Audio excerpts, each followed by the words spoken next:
Welcome to today's Directors Roundtable. It's the first one we've had in a while because the budget has sort of taken control over all of our time. Before we get started with the folks at the table, I do want to say one thing. Today is World Kindness Day. I don't know if any of you are aware of that, but there is a World Kindness movement out there. You'll hear more about it this evening at the council meeting because we have a resolution and a proclamation. But I'm bringing it up now because I don't think Mary Ann knew, but she showed me an act of kindness today. Mary Ann is our manager at the snack bar out at Quail Creek. And I don't know if you all know that when we did the landscaping this year, we planted a Meyer lemon tree. And today she made her pound cake out of Meyer lemon and sent some pieces up to me, and I am not sharing. It was good. So it's the first from our own produce, so it's kind of exciting. So thank you, Mary Ann. I appreciate that. My body does not, but my taste buds do. All right, Richard, you need to go first this evening. Yes, and I'll acknowledge an act of random kindness. Terry Hallman from the gas department gave me 2 Meyer lemons. No cake, but 2 lemons, so I'll take what I can get. I like a little lemon in my ice water. Just one thing that's kind of to make our citizens and those at the table aware of. As you know, last night we had a little seasonal early hard freeze, probably somewhere around 8 hours below freezing, and unfortunately our fall planting, which normally doesn't get changed out until the 1st of December, were damaged last night. We lost pretty much all of the flowering plants. The good news is Paul Merchant, our horticulturist, has a plan. Luckily, the border plants are ready to go. The infill flowering plants are a little immature, but we're going to kind of start our change out early this year. Probably the only plants that will be arriving on time, which is the first week of December, is the poinsettias, because they have to be kept in a dark a requisite amount of time for the leaves to actually turn the red and the gold that we have. So our change out is going to be staged and stretched out, and we're going to not change out the downtown area where the tree lighting is, since they tend to get a lot of pedestrian damage during the lighting of the trees, and we don't want to put brand new plants that could possibly be damaged. But I did want to kind of give an update on just some public work projects that are underway that we've probably talked about, that they were coming up in advance. Well, they're here. We are finishing up our citywide road resurfacing. We have the sidewalk, a new sidewalk on County Road 13 that goes from the Manley Soccer Complex up to Sedgefield subdivision. We have a new pickleball court being built at the Ford Tennis Center, and we've got new sidewalks also being built on Twin Beach and Manley Roads, and then bulkhead repairs and improvements at Fairhope Docks. This is just a little paving action. This is on Summit Drive. We have so far completed Jan Drive, North Summit from Magnolia to the North Terminus. We've done Summit Street from Morphe to Magnolia, Bayview, Fells to Fairhope, all of South Church Street, Liberty from Pecan to Pier, Church Street Extension and Gayfer Court Alley are still to be done, and as well as a new soccer complex surface road, as well as we did some intersection improvements at Edwards and at Morphe and Bishop. So real excited to have that going underway. On the sidewalk from the soccer complex up to Sedgefield, one of the big things is a pedestrian bridge across that portion of Cowpen Creek. This is next to the property that the city has there, that's kind of the environmental park where the Boy Scout hut is. And as you can see there, the pilings are in the ground. They'll be pouring the pile caps this week, and the aluminum pedestrian bridge is to arrive sometime before Thanksgiving. So we're excited about that. Pickleball. Richard actually provided this picture. He got it sent via email. The fence is in. The court is, the asphalt's down. The company will be coming in to actually put the coatings that create the pattern of the courts and everything else, and we're excited about that. Tom and Tomas and the mayor and I were to participate in a inaugural pickleball tournament. I reckon that duty now falls to Pat White to team up with Tomas, and we're going to have a go at it. And sidewalks this is on Twin Beach. As you can see, this was a little early in construction. Twin Beach is completed. They're on Manley Road, and they're probably a week away from being completed on that portion. And then finally, I appreciate a person who gets in his work. Yes, that is a guy in a wetsuit in the water. And this was just the other day. I didn't go down today to see if he was in the water, but he said he enjoyed that work, and he was really into it. But GDOC is almost complete, and they'll be moving to the covered slips as well as some other areas at Fairhope Docks. So we're excited to get these projects underway and get them finished up and move on to the next ones. Super. That's all. Okay, thank you, Richard.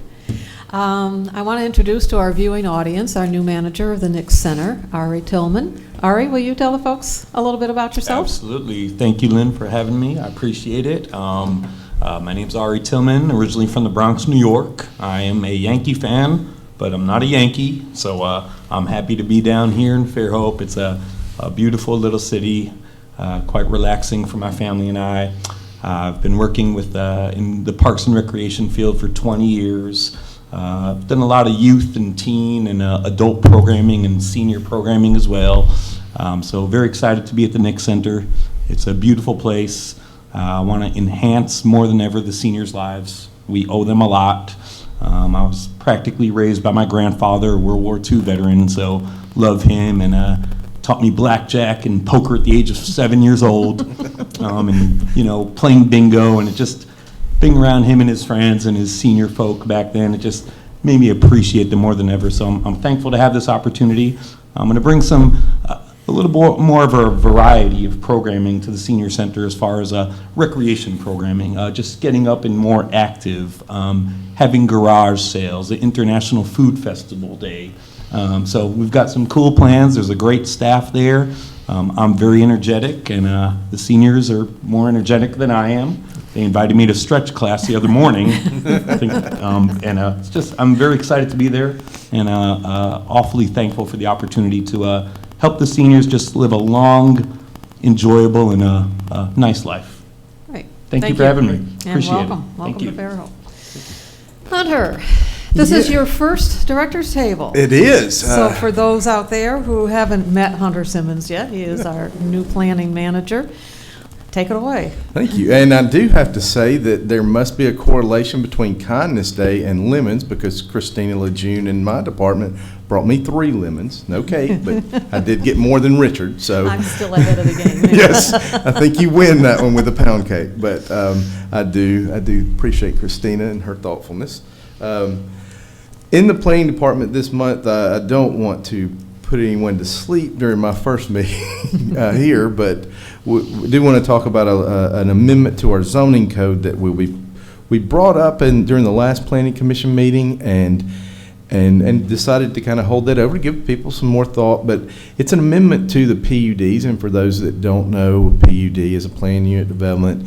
Its intent is to be designed and developed as one unit, comprehensively, and the way those parts intermingle with one another and the surrounding area. I don't think it's, I'm overstepping saying some of our PUDs in the past haven't met that vision. And I think with the growth we're experiencing now, it's coming to light even more than it has in the past. So from both an effort to improve our development and grow a little smarter, and also to kind of make our administration of PUDs more efficient, we are proposing to implement a common name for it is a master development plan. There's a few names out there, but that's what we're proposing. And what that will do is wrap up, right now we only require a site plan and maybe some a narrative, but maybe not, depending on which project it is. Well, a master development plan takes the site plan, but then adds additional documentation that should be implemented in a PUD. So with a PUD, it becomes a much more subjective conversation. That's the opportunity for the city to even look at things like architectural and the visual impact. Traffic. Anything that really comes up with that project that we want to address or at least negotiate. And that's what a PUD kind of allows. It allows a tool for a city and a developer to negotiate. So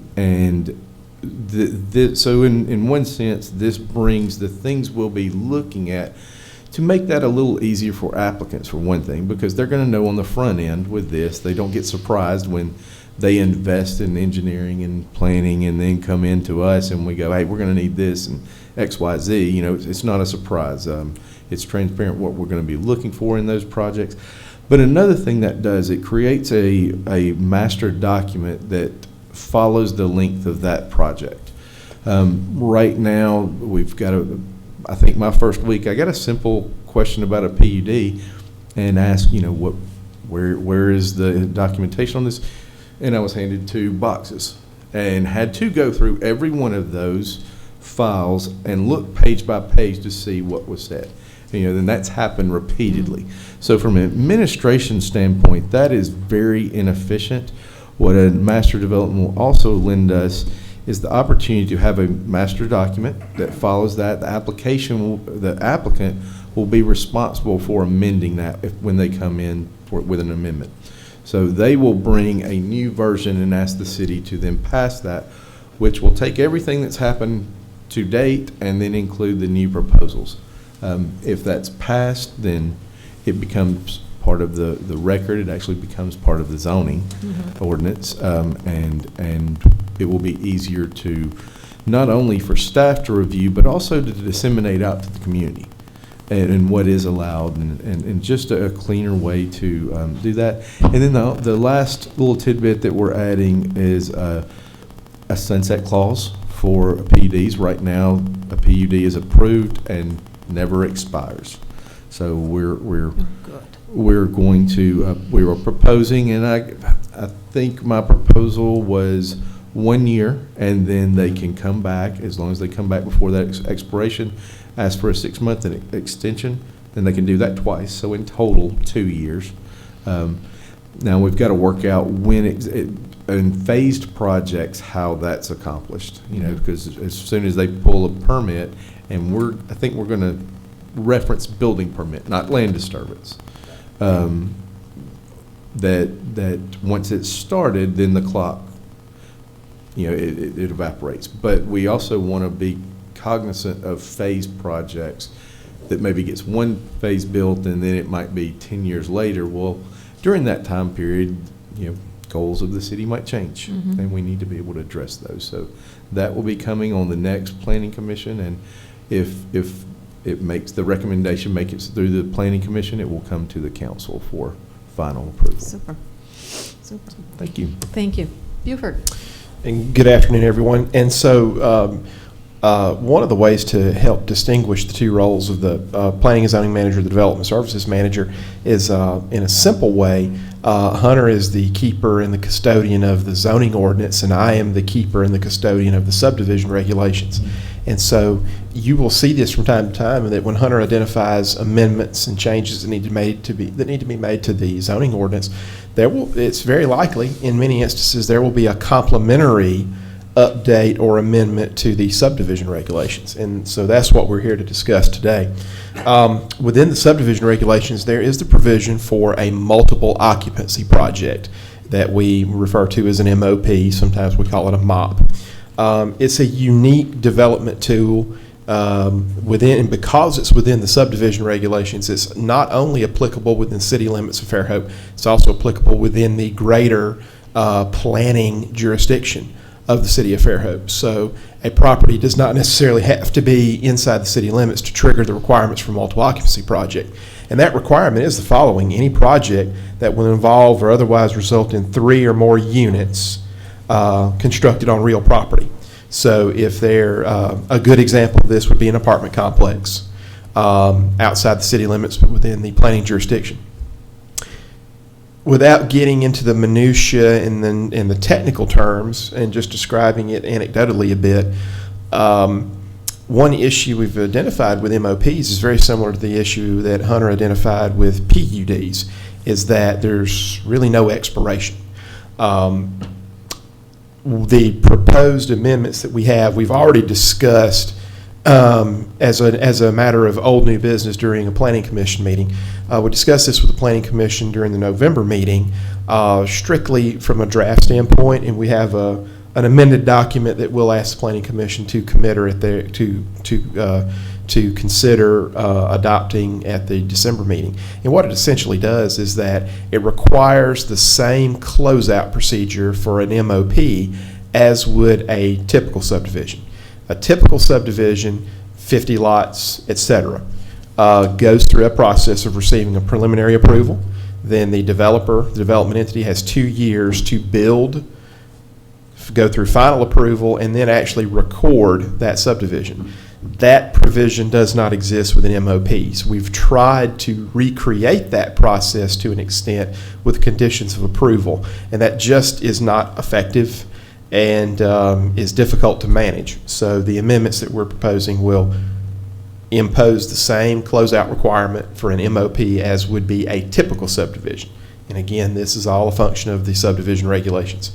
It also would impose the same fee schedule of a typical subdivision on an MOP. So the fee schedule would be based upon the number of units, the overall number of units. But I think also more importantly is that the same 2-year period to construct the development, install the improvements, and go through the closeout and approval process. And a very important component of that is furnishing the as-built drawings of that development would also be required for an MOP. And so this is, once again, the staff identifying regulations that need to be updated and modernized to deal with not only the types of development we have nowadays, but the pressure of development. So this is a routine amendment. And I guess I'll close by saying, just distinguishing, this is strictly a planning commission document because it's subdivision regulations. So the approval authority is the planning commission. The city council won't consider this. So when the planning commission acts upon it, it is adopted. It is adopted upon approval. And what we'll do is clarify the dates of implementation, because the date of adoption may be different from when a next round of cases comes about. So that's something we'll have for the December meeting. Okay, super. Thank you. Thank you very much. Chief, what do we got going on? Good afternoon. Just wanted to bring up a few things that we have, our seasonal events. Excuse me. Our lighting of the trees, which is the 21st. It will begin at 5:30. I bring that up because parking is always an issue during this time. So there is no parking downtown during this event, this specific event. We ask that everybody pay attention to the parking signs that are going up downtown. There are 3 different parking signs depending on where you park. The streets will close anywhere from, it could be 1 o'clock, 2 o'clock, or 5 o'clock. So we ask that everybody just be mindful of those signs. They are up. They will be everywhere, so that should not be a problem. Also, our Christmas parade, December 6th, street closes at 5 o'clock. And again, those signs will be posted early that morning. Be mindful of where those signs are so that you don't get caught, or get towed. The parade will start at 7. And then last but not least, our Breakfast with Santa is going to be on the 7th this year. It starts at 9 o'clock at the Rotary Youth Club. This year we're going to be issuing coats to all the children. There's going to be breakfast with Santa, and then Santa also will be providing pictures. Too bad we couldn't have moved Christmas up a little bit. I know. Got those coats out last night. But they've needed them. So, but that's all I have. Okay, great. Thank you. Richard. That sounds like fun. Yeah. You're invited. You need a coat? No, but I should donate one for somebody that needs one worse than I do. Come eat breakfast with us. We'll We have do that. pancakes. In utilities, we're just starting to break down on ground on a couple of projects, actually. The one, the lift station we're replacing at the foot of Fells Avenue and Mobile Street. You'll see the big wet well sitting on site now, and it will be fully buried in the ground before the project is ended. So I don't want anybody to panic to think there's going to be a big wastewater storage tank out there that they'll have to put up. I'm glad you said that, because I had to walk around it the other day. I'm wondering, is this a new monument? We we've got a detour of the Eastern Shore Trail that runs around toward the bluff and on the outside of the construction fence. And right now, you know, we have a temporary pump that's taking the place of the pump station itself. And we've got contractors coming in and out. We had one small conflict that we're trying to resolve now, and we think we've got everything worked out to where they'll be back on schedule, hopefully tomorrow, maybe the first part of next week. But there's a little bit of a delay because of that, but we're working hard to get that worked out. It's going to be a nice project when it's all said and done. The second project that's underway that just started this week is the transmission line from Fairhope Avenue at Ingleside, and it'll carry itself all the way to the wastewater plant. So we're improving all the transmission of wastewater that we collect, basically in the eastern quadrant of the system, which is from Greeno Road East and from 104 and Twin Beach Avenue coming back toward Greeno Road all the way beyond 181. So it's a lot of growth in that area. There's a lot of lift stations that we currently have now that are, you know, stressed at times, it's particularly during rain events when we do have some inflow conditions with that. But this project will go a long way toward giving us the opportunity to keep extending further out east and keep bypassing some of those lift stations that we have problems with other options to bring that wastewater back to the plant. So we're excited about that. Now, this project will come with several road closings at different locations. Right now, Fairwood is closed from Bayou Drive to Fairhope Avenue, and they're setting up the big directional boring machine that's close to Fairhope Avenue, and if you go by there, you'll see that. But it does affect some of the morning school traffic, and you know, we're trying to coordinate the work that will be done close to Bayou. We're trying to schedule that during the Thanksgiving holiday for school, so we'll interrupt the school traffic as little as we possibly can. And then the second project that they'll be doing will be from Bayou Drive to Section Street, which hopefully we can do during the Christmas break of school. And that's one of our goals, is to try to, you know, minimize the impact to school traffic, because we know how that can be. And I'm sure the chief can attest to that as well. You know, it's just a difficult place to be in the morning. But after we get that done, there will be parts of Section Avenue closed from Gayford to Oak. And that may be another 2 weeks of closure there. That'll be after Christmas and in January. And then the last closure will be parts of Fairhope Avenue from Ingleside down to Fairwood.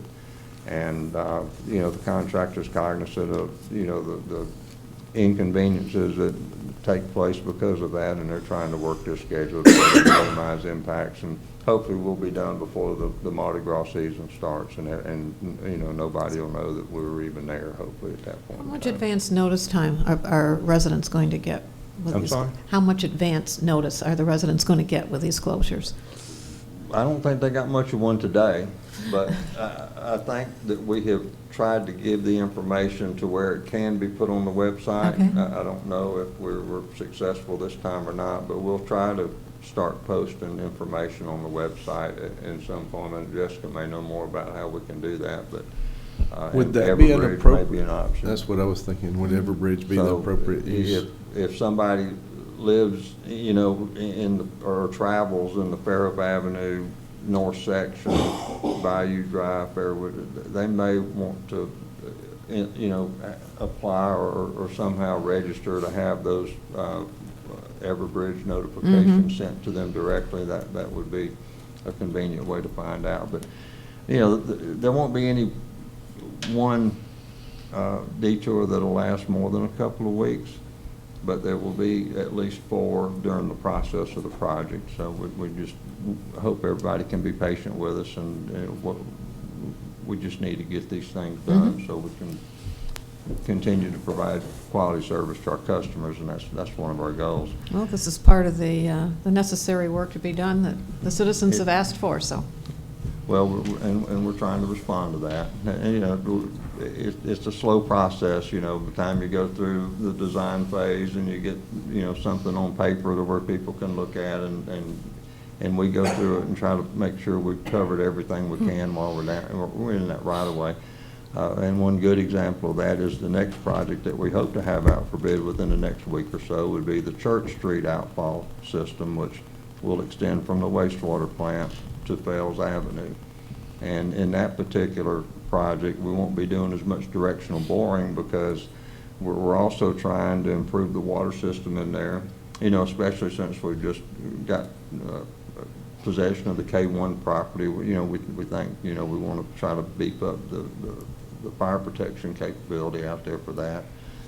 Our natural gas system has some cast iron gas mains that need to be replaced, so we're going to try to establish a backbone of what will eventually be how we extend out from Church Street to portions going toward the bay and then portions going up toward Greeno Road of the parts of the gas system that are cast iron. So we'll be setting up a system with this project that'll give us an opportunity to be more selective in which right-of-ways we start to encroach on with cast iron gas main replacement. And we'll probably look at, water systems and drainage systems in those locations too. And if we need to do a little bit extra while we're in there, we'll try to get that done.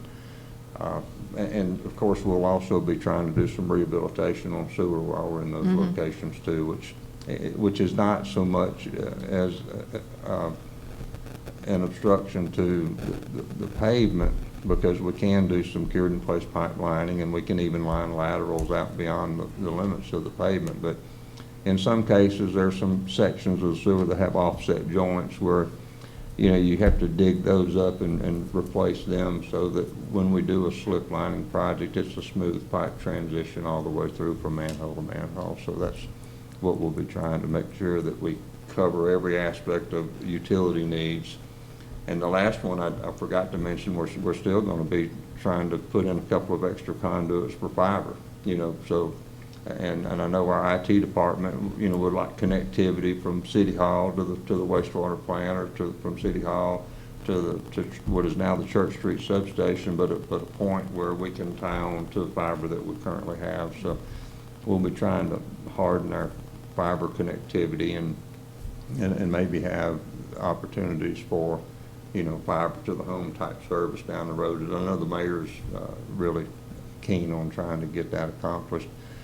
But those are the wastewater projects we're doing. The mayor mentioned the lighting. I'm sorry, the mayor, the chief. The chief mentioned lighting of the trees, and you will probably see some nights the electric department out trying to finish up some of the trees that were not part of the installation contract that we had, but trees that were next to the Welcome Center. And I think maybe Jessica and Paige are doing some quality assurance with some of that too. So we're going to hopefully have, lights that everybody will be proud of. Okay. And, Right. But anyway, that's what we got going on Okay. in utilities. Thank you. That's a good segue to Jessica. Thank you for throwing it to me. Will you hand me? Yeah, thank you. I just want to remind everybody that Friday we have the 125th anniversary. We're doing a little party at the museum from 3 to 4:30. There'll be some cupcakes. You can come, check out the museum and rub elbows with our friends of the museum who are going to be dressed up in period costumes. So it should be a really fun time. So heads up on that. I also have a presentation for you, and Richard asked me how many slides I had, and I said 10, but I promise you're not going to be here for that long. So on this day of kindness here in not just our community, but worldwide, we've got something really exciting to share with everybody. You see up there, it says life's most persistent and urgent question is, what are you doing for others? Well, I can say here in the city of Fairhope, we're going to be doing some incredible stuff, maybe. So we have signed up with Neighborhood Bridges, which is an online platform that will allow trusted advocates here within our community to post needs that other members of our community can then go in and fill. We're talking about really easy needs. We're not talking about systemic issues. We're not talking about things that are going to take ages for us to change. We're talking about the immediate needs of students and seniors and people within our community. There are two truths that drive Neighborhood Bridges, that there are real unmet needs in most communities, and there's an ample supply of kindness. We see that here in Fairhope. I know other communities do, but I feel really proud to say that our community is right there leading the charge of kindness.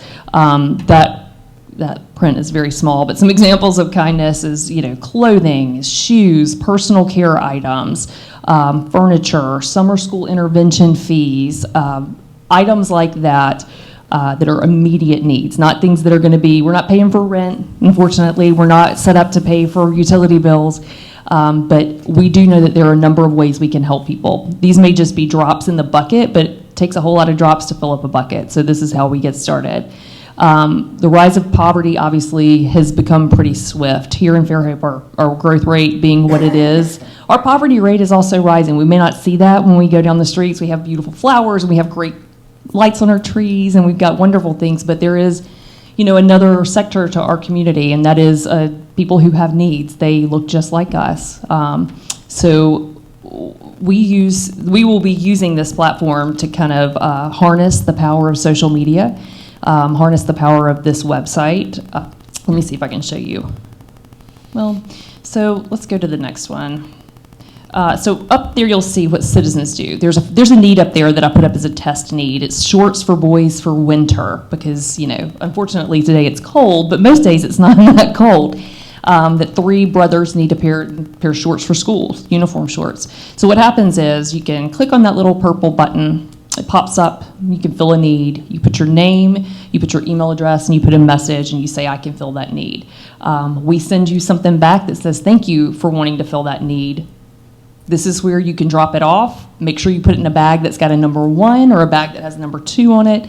It gets dropped off at the drop-off location. Currently, one of our drop-off locations is the Nick Center, and we're working on a second drop-off location. But it will be dropped off there, and we will have an advocate who can come pick it up and take it to, say, a school counselor who was the one who posted that need. Our trusted advocates will be kind of embedded in the community, if you will. They're the people who see these needs that maybe we don't see.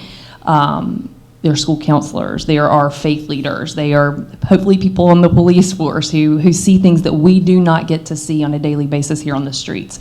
They will be given permission by us as a city to post these needs to the website. We do have a clearinghouse in the city. We will have to go in and make those needs active, so we'll be able to put our eyeballs on it and show you make sure that the need is legitimate. But posting these things doesn't take time, a lot of time for people. So for our counselors who are very busy, they can post that they need 3 pair of shorts, sizes 4T and 6 and 8. That's all it takes. If you're somebody who's like me, who's a little bit wordier, you can put lots of sentences and try to get lots of things. But it's just a very easy, immediate way to fill a need. So currently Neighborhood Bridges is in 2 states in the country, 18 communities total. Ours is the 18th community to join up to do this. These numbers are a little bit off right now, but there are about 25,000 needs that have been met since Neighborhood Bridges started. About 1,200 to 1,300 people who have been affected as a result of this. And if you notice, there's a 94% up there. That's a 94% fill rate, which is pretty incredible when you think about return rates and fill rates. 94 is pretty high, and it speaks to those communities, but I think it'll speak to us too, because we have people who really want to do good work. For me, as a working mom, it's hard for me to get out and volunteer. This is a way to show your kids and to show your community, show your brownie troop or your Cub Scout troop that there's a way to get out there and do something without having to commit 8 hours or 10 hours here and there to volunteer. It's kind of an entry-level way to help meet needs. This is in no way designed to take the place of any current organization in our community. We have lots of people doing lots of good things. They are doing incredible work. Our community faith leaders and people here, our community organizations, this doesn't take the place of that. We just know that there are needs that still exist that people maybe don't know about. So this gives us a way to fit those. We're launching this on Cyber Monday because what better way to launch something online than when everybody's going online to get their, Alexas. So December the 2nd is when we'll launch this. What happens is you go in, you sign up to be part of our community, and as soon as those needs are posted, you'll get an email from us the next morning at 9 a.m. So we'll be looking for Monday morning emails at 9 a.m. that says, hey, here's the list of the needs in Fairhope right now. As those needs are met, we'll remove them from the website, and then we'll push it back out the next day. So those shorts maybe have not been filled yet because they were test things. So if you're signed up for it, you're probably going to still be getting that we need some shorts for winter. So we're really excited to do this. As a community, we've decided as a city to seed this for a year. We're really hopeful, as it has happened in other communities. It has really picked up a lot of momentum. People have responded very well to it. We're hoping that our community will be the community that does that as well. And after a year, we'll kind of take a look at it. Maybe there's an organization within our community that would like to pick up our progress and keep going. But this is our way to meet needs. So That's great. Super. Thank you very much. done. Eric, Yeah, hard to follow that. That's awesome. That's a great initiative. great program. One of the things I wanted to talk to folks about is in the building department, we deal with the construction process to make sure homes are built safely and make sure that they're done correctly. But one of our other major functions is to verify licensing for contractors. And there are state and local laws and rules that govern contractor licensing. And you know, I've been asked, you know, what's the purpose of this? And especially at the state level, to have someone who is properly licensed at the state means that they have passed a competency exam, they provided proof of insurance, bonding, and licensing. And they are governed by the laws of the state. So if someone were to take money and leave, there is not only a reclamation fund that a homeowner can possibly draw from at the state level, but they're also, that contractor is subject to prosecution. And I bring this up because anytime a community starts going through a big building phase, we start having contractors coming in from all over. And we're happy to work with any contractor regardless of where they come from, as long as they're licensed. And right now, we're having a lot of instances coming to us where we currently have 4 active Home Builders Board investigations that we're cooperating with the state investigator on, with either improperly or unlicensed contractors doing work. And I'm going to gear this mainly towards residential.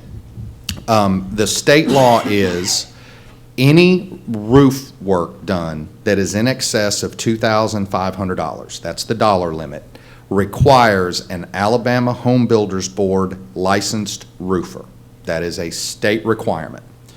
Any residential project you do that is greater than $10,000 in value requires an Alabama licensed home builder. So one of the things that we do when we accept permits applications, we check licensing, but we also try to verify that the amounts that we're being told by the contractor is the value of the project are accurate. And I mentioned the example in our last supervisors meeting that we had a contractor come and obtain a permit to do some work on a porch and replace some railings and fix some porch boards, and I think the total cost of that was, you know, what they gave us was $5,000, which sounded reasonable for what they told us. We have since received notice from the attorney representing that homeowner that project was close to or right at $100,000 in work that occurred, and those contractors are not licensed. And so we immediately went out, we stopped the project, we are working with the Home Builders Board, and I've talked to a city attorney about how we're going to deal with that contractor legally. But at the same time, this owner now cannot get in her house because it's gutted, it's torn apart, and that she's paid a tremendous amount of money. So, and we've got 4 kind of different, you know, at different levels, we've got 4 different instances of that. And I want to make sure, one of the things that I always tell citizens when they come in, if a contractor asks you as the owner to come and obtain the permit, which in the state of Alabama, a homeowner may obtain permits for their projects in their home.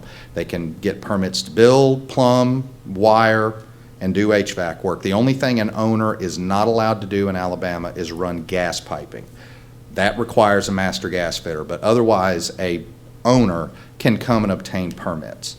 But if you engage with a contractor and they say, I would like for you to go get the permit, you need to ask why. Why would you? Because my position and the position of most building departments are, if you are paying a contractor to do work, handling the permitting process and all of the paperwork and all of the submittals that go along with it are part of what you're paying for. And it's not necessarily the case that they have something to hide, but very often some of them do. And so, you know, and if anyone ever has any questions about a contractor, please call us. We'll help look up licensing. If you go to the city's website under the building and permitting, there's a subsection that is contractor licensing, and it talks about residential, it talks about owner permits, it talks about commercial, and then there are links to all of the state licensing boards. There are state licensing boards for home builders, general contractors, which are commercial, electricians, plumbers, HVAC, all have separate licensing requirements. And once again, going through that process for them, you know, verifies that they're licensed, they're bonded, they have taken some sort of a competency test so that you know they know what they're doing. And the other thing that we hear a lot of is we will have a resident call us and tell us about a story of a contractor who took money and left and they never got their project finished and they want us to help them deal with it.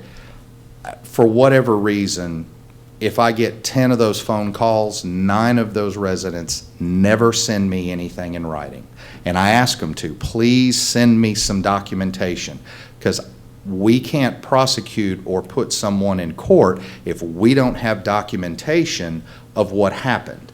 And a lot of the owners, I've talked to a few of them, they said, well, I got this all straightened out and I'm just tired of dealing with it. I don't want to deal with it anymore. Well, that contractor, if they've done it once, there's a very good chance they're going to do it again. And without documentation to show that, it's hard for us to stop them. You know, it's very similar, I would think, to a police investigation. When you're investigating that kind of thing, you have got to have it on paper that we can stand in front of a judge and say, this contractor violated this law and this is what they did, and someone being willing to speak about that. And it really surprises me how rarely someone who takes the time to call me to tell me a complaint verbally just doesn't take the time to follow up in writing. And so we try very hard to convince them to do that and let them know how important that is. But I really want, you know, our citizens to be aware of these things, because we've got hundreds of thousands of dollars in contract fees and work that wasn't completed that have happened, probably, you know, estimating in the last 2 years. And it's cost a lot of money. Wow. And so for their good, that's part of why we're here. And we're happy to do that. We just need their help in doing it, because if we don't know about it, we can't address it. A homeowner gets a recommendation from a friend. Mm-hmm. And to do some work around the house. What's the very first thing they should do? First thing they should do is the homeowner can contact us to verify if they have to have a permit for the work. Okay. Our rule of thumb is if there is a law or a code or an ordinance that governs the work, we're going to require a permit, because that ties to us sending an inspector to the site. Okay? Interior painting, interior doors, new flooring, we don't require permits because we're not going to come and inspect how that work's done. Redoing kitchens where you're moving plumbing or you're adding or moving electrical or you're doing things, opening up walls, those kind of things require a permit, because there are structural or electrical issues that go along with it, and we just want to verify that the work is done correctly. So the first thing to do is to call us and verify if a permit needs to be issued, and then follow up and make sure your contractor gets a permit. New houses are not really a problem because they all come to us for permits, but if you're doing a renovation or a single trade project, you'll get an 8.5 by 11 orange permit cards, Coroplast, you can't miss it. If you send a contractor to come and get a permit, look for that card. It's supposed to be posted so that we can see it from the road.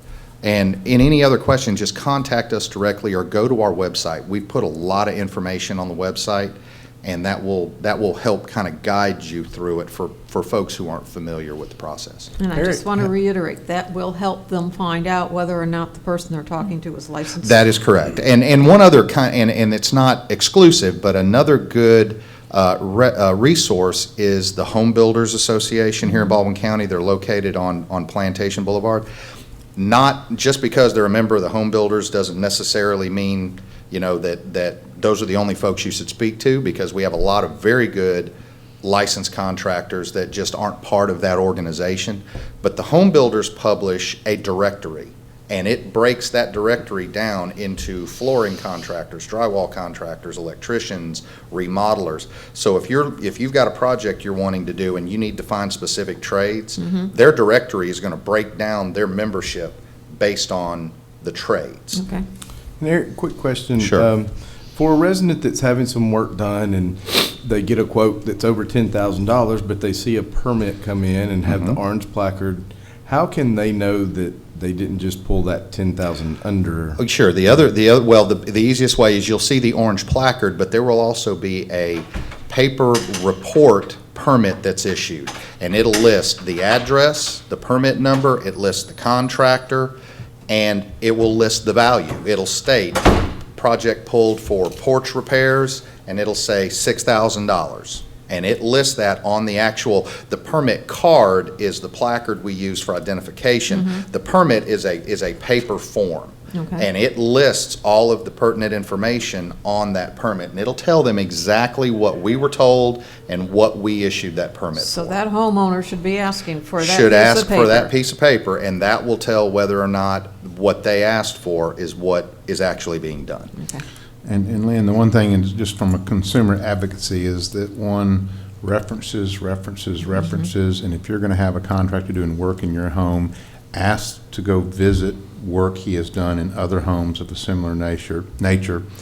And most legitimate contractors are not going to ask for a large sum of money up front, and they should produce a contract that clearly explains the scope of work, payment schedules upon completion of certain benchmark activities.